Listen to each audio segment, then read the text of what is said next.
to be heard, has a right to put this behind them, and who the defense is assuming is going to become problematic for me. Not a coincidence that there's such a delay. All right, and then lastly, resources. You know, this is another area, another challenge where I wish I could tell you that I had the crystal ball that was going to give us all the information about how to overcome the resource issue. No such thing exists.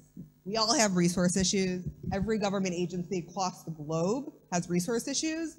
And there's really no perfect solution. It's more a function of addressing little pieces of that problem in any way that we can. So one of the ways that we do it, of course, is legislation. Going to your legislator, your representative, and saying, this is a really important problem. Give us a legislation and funding that is associated to address the problem. That's how NAPTIP came to be, right? Legislation that created the agency and funded it. Leveraging existing resources. I know we've mentioned task forces quite a bit and have gotten some feedback that it doesn't work so well here in Nigeria.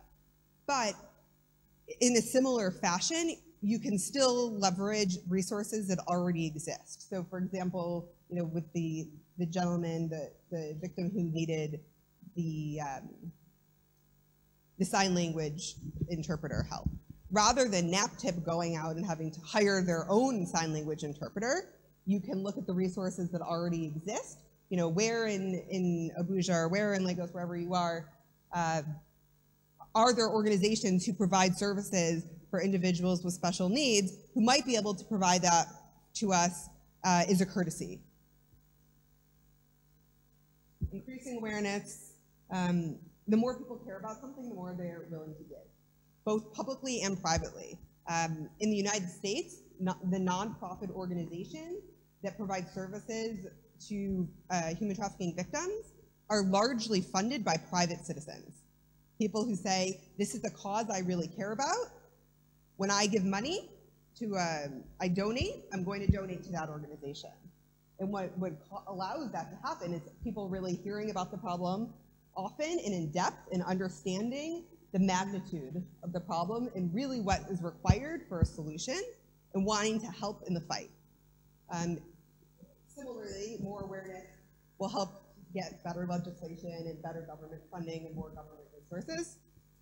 And then finally, grants. Do you do grant writing at all? Where you write a request to an organization for them to give you money for a particular activity? It doesn't sound like it. Okay. In the United States, there's organizations or foundations that have money that they give to non-governmental organizations or to certain government projects to help solve a problem. So that was something else that we use, but it sounds like it might not be applicable here. I know I've covered a ton this morning and certainly a lot on this particular issue, but I do want to open it up to questions for just a few minutes until, what time is it? Quarter to 1. Okay, so let's say for maybe another 10 minutes. If there's any questions that are burning for anybody, otherwise, I'm also glad to answer questions as the day goes on and we take a break or whatever else might be appropriate. Questions going once, twice. All right, thanks everyone.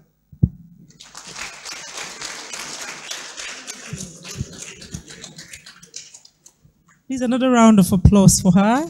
This is more than 4 hours giving us good information. Thank you so much, Amanda, for that. Thank you so much. And to take us in the next session, Mr. Anthony Da Silva will take us in the next session before we go for lunch. We'll have one more session before lunch time. Please, a round of applause as she comes.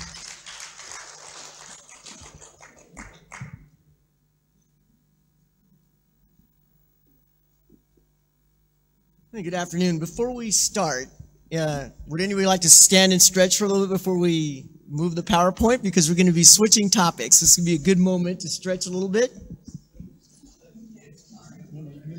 Yes. Oh, you don't want that? No. Okay, I will pass it to.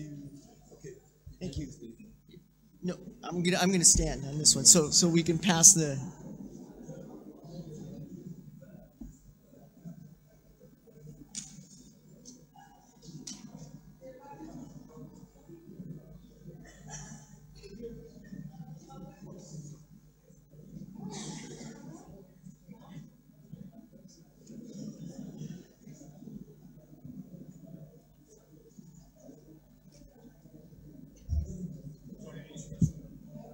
please.